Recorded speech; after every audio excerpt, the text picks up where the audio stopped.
What's up, YouTube? It's your boy, Gene from Grey Matter Games, back with another one, and this time we're going to do a quick review of Gran Turismo 7, which released earlier this year. For all you guys that are new to this channel, I notice you guys are seeing these videos, you guys are viewing it, I'm seeing them, seeing the numbers go up. I just want you guys to know that Grey Matter Games is all about gaming in general, from lore discussions to reviews, to hot takes on what we would like or would not like in a future installment of a franchise, to gameplays, potential streaming, you name it, everything from gaming. Just sit down, give me some recommendations, and we'll get back to you very quickly. If you like the content that we will be providing, hit like, subscribe to this channel, hit the bell for notifications, and follow me on all social medias so that this channel will grow. The more this channel increases, the more passion goes into it. The more passion goes into it, everything in general will be a bright future for this channel. Alright? So let's get into it. Gran Turismo 7, GT7. Now, this is the most polarizing installment of the racing franchise. Now, to be honest, I noticed that the people who like this game are the die-hard Gran Turismo fans, and the people who hate this are people that have played the Forza franchise and like to compare them to the Forza franchise, which is normal. I myself played the last Gran Turismo game I played was on the PS3, and ever since then I played the Forza Motorsport franchise and the Horizon franchise, but I never hated Gran Turismo. Now this is the first installment back in a long, long time, and I gotta say, there's a lot of things good with this game, and a couple things that are bad, but these bad things are deal breakers depending on how you look at things. So let's talk about mechanics. I think this game mechanically is amazing. I always preferred Motorsports Forza over Horizon due to the realism, but Gran Turismo's always been a simulator, more than it is for enjoyment, I guess you could say, like a regular traditional racing game. And with that being said, this doesn't disappoint. With the dual shock controllers, it feels like you're actually in the game. Depending on what car you drive, is if the brakes or the gas is going to be hard or light on the triggers. Sometimes it feels like turning is way too light, way too hard. Everything about it makes you feel like you're actually in the game. With that being said, this game also has a lot of options to get you familiar with the system. There's challenges from drifting, drag racing, to passing, to slipstreams, to full-on circuits, to challenges where it limits you the gas tank for a mile and you have to try to beat the lap, but at the same time beat the time limit. Another thing they also make you do is things like driver's classes for the different category of cars, which we'll get into in a second. Oh, there it is. Speak of the devil. There it is. You have to do these challenges so that you could progress and get accepted to the later on installment races where they will ask you for a B license, an A license, an international B, an international A license, and super license. Without those, you can't participate in the corresponding races. Some of these challenges are really easy. Some of these challenges are easy, but make it extremely hard. But all of it is intended for you to be familiarized with the mechanics of the game. And with that being said, it's amazing. I gotta say, it really is. Outside, if outside of the graphics, I think the graphics in the car look really good. I think when you're first person, which is where this game is meant to be shined, you're supposed to have a steering wheel. Graphics look great. When you bust it into third person, right now, you guys are seeing it at 1080p, at 60, 1080p 60. I'm playing it at 4K on my TV. The car looks great. Okay, it really does. When you're in third person, the landscape looks a little sus. It looks a little last gen sometimes. But again, this is Gran Turismo. My excuse for it is it's a simulator. Gran Turismo never had the best graphics in terms of the world. It's always about the cars. And this one isn't any different, which is sad. That's my criticism, because Motorsports is a simulated version of the Forza franchise, and it may not be as detailed as Gran Turismo is with their car mechanics, but it's pretty close enough, and they also deliver outstanding graphics. I kind of wish this game would prioritize graphics as well. It's not like we're loading in a free roam world, there's no reason for it to be like that, but it is what it is. As you're looking at it right now, this is the HUD where you can navigate to the garages, the cafes, the missions, the licenses, um, the captures, like the selfies you could take with the cars. Showcases, the used car dealerships, the legendary car dealerships, you name them, they got them in multiplayer as well. Right now, we're looking at scapes. This is practically your way of sharing or creating selfies about your car. You can post them. You can edit the background. You can make them all look great. As you can tell, this is one that I personally did. I put one of my 3 favorite cars in there in a Japanese settings. Another one, little bamboo trees around in Japan. Looks great. I like it. You know, it's a good feature. If you look at Showcase, Showcase is where people get to showcase not only their images that they've screenshotted, as well as their favorite skins for their cars, like the traditional racing games. As you can tell, there's a big variety of them. Then we go into used cars. This is where you start the game in. Most of the cars, when you start missions, they tell you have to pick specific cars. Here's where you buy them used, unless you get them for free from rewards. This dealership changes every 24 hours in real life. Every 24 hours, when you log back into the game, the cars will be different. So if you see a car and you got the money, take advantage of it before it's gone.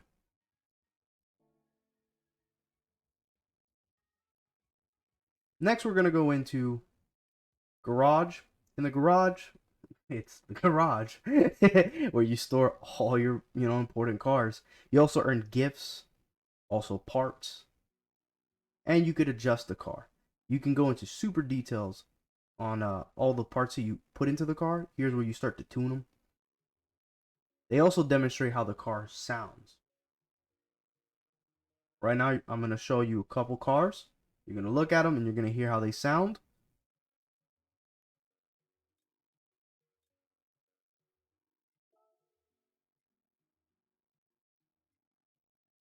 As far as I'm concerned, there is no limit, like a capacity to how many cars you can have in your garage. And from what I've heard, there's an update coming soon. In that update, it's going to allow you to potentially sell your car so you can make some profit back.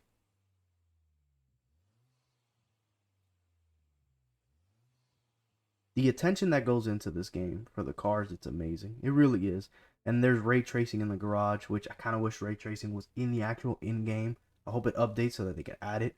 But the details, I'm always amazed when I'm in here. It feels like I'm in an actual car show.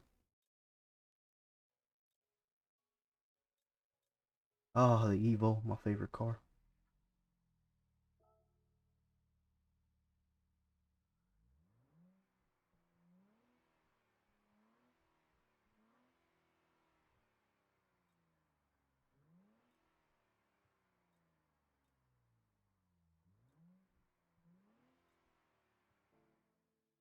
Okay, now we're going to progress to the next part of the game, which is going to be the legendary car. This is honestly the way you look at it, because these prices are outrageous. Look at them as an auction. That's practically what it is, like auction prices. Because that as great as the car collection is here, the downside is the pricing. It's very unrealistic. Um, I think what they want you to do, and this is not like a knock on them, but the people who made this game, they put a lot of passion into the game. You can tell from the detail to the history to each car. They give you basically a class, freaking Cars 101, and it's amazing. But the prices need to be chilled out for a video game. They really want you to love cars the way they love cars. GD Auto is basically your custom area for aesthetics. None of this, as far as I'm concerned, affects the actual performance of the game. That's where your garage comes into play. This is just for the aesthetic changes. Some cars have more options than others. Some don't have options at all. You also do oil changing.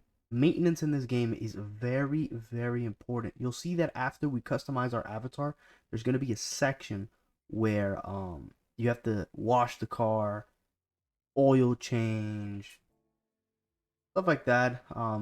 Anything that basically resembles professional racing.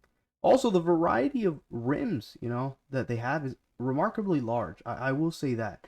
Games like Need for Speed, they have a pretty good amount of rim options, and so does Forza. But GT, in my opinion, blows it out of the water. As you can tell, I don't have much options here for clothing, but you can change clothing on your avatar. Here it is. Car performance, car maintenance and services. As you can tell, you could put a wide body. You could restore the car back to its original state from factory default. Oil changes, car washes, the turning of the car. You could realign them. Everything about it is on point. Now, granted, for people who are casuals to the game, if you don't really know much about cars, this game will teach you enough to understand the mechanics of the game. But it is not as easy as pick and choose like Forza is. This one you really have to know what you're doing. You can customize any car as many ways as you want in terms of performance, but it comes with a lot of cons and a lot of pros. You just have to know what you're doing. You have different categories from sports, club sports, semi-racing, racing, and extreme. Extreme being, of course, the last and most powerful parts. But they are definitely one of the most expensive parts. You lose a lot of money in buying cars and just hooking them up, getting ready for the races, than it is to earn the cars. Honestly, like the reward you get, like the money you get per races, is sometimes really not worth it. I hope they boost it up a little bit in future update. I really do. This is the cafe. The cafe is practically the campaign. You earn these recipe books. These recipe books give you a history lesson on specific genres of cars. When you go through the history lesson, you unlock races that relate to those genres of cars. And if you do very well in those missions, you obtain a free car that is from the galleries that they're telling you in the campaign. As you can tell, these are the collections I have already completed, which means those are the cars that I have acquired thus far. It's a good amount. And there's actually a really good amount of missions in this game. They also show you trophies, which is really cool. They give you a couple trophies because for every campaign, or I think it's every 3 to 4 recipes you do, a championship is available, which we'll get into in a second.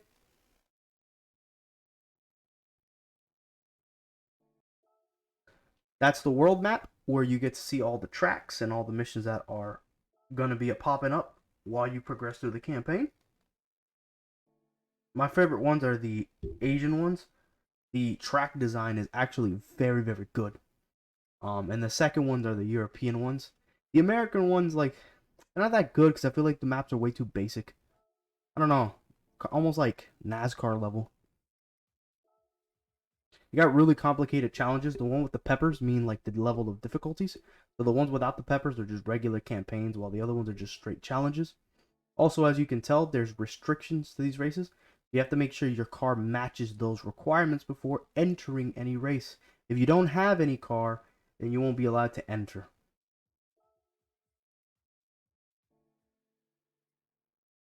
It's a pretty good amount of hours in this campaign. It really is. You earn rewards as well in terms of not only money, but you sometimes earn these little coupons that you can cash in into the garage, which gives you a chance to earn more currency, free parts, and some legendary cars. The real problem with this game is the microtransaction.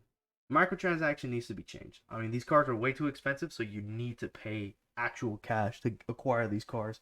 Because in terms of free to play, good luck. Right now, you're going to see just a little bit of the champion races. So when you start the champion race, you pick a car, and that car sticks with you until the series is over. As you can tell, my guinea pig is in the background. I guess she's a little hungry. See, if you look very carefully, you might not notice it since it's at 1080p. The actual cars are very realistic. The NPC cars sound just as real as you would think in first person. The road itself looks very, very detailed on the ground and everything. Problem is when you take your eyes away from the road and you look outside of the map, the buildings look like something from the PS4, which is honestly a very big turnoff. Kind of wish the graphics would have been better in that department. You have first person, you have the hood perspective, you have basically like the camera perspective where you don't get to see anything of the car pop up, and then you got third person. The reflection of the sun is very well in this game. Weather not only sounds real, but it also acts real in terms of affecting your performance. And lastly, you got brand cars. Like these little showcases give you like the important cars of each manufacturer, cars that are actually used in real life competition, and you get to see some concept cars, which are actually very awkward to be honest. There's a very good amount of them, but again, the price is insane. Okay, so I kind of hope in the future They adjust the prices or adjust the rewards, add ray tracing, and I think the game's overall better.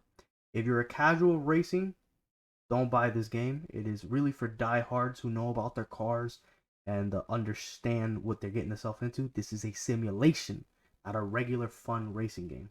Um, that's where Forza kind of kicks in. Do I recommend this game to people? I still do. It's very, very fun. But, like I said, it's really not for everybody. Alright, that'll be all for this video. If you like the video, hit the like button, subscribe, hit the bell for notification, recommend this to your friends, and help this channel out because I want to make way more content. We got a lot of games coming up in 2022 towards the end, and 2023, and I cannot wait to share you guys my opinion of these games. And if you want to see more content on Gran Turismo, like updates, going over the updates and what happened, let me know in the description. Follow me on Instagram and all social medias and let me know. I'll answer you as quick as I can. Until next time, you guys will be able to see the rest of these cars, and that'll be all.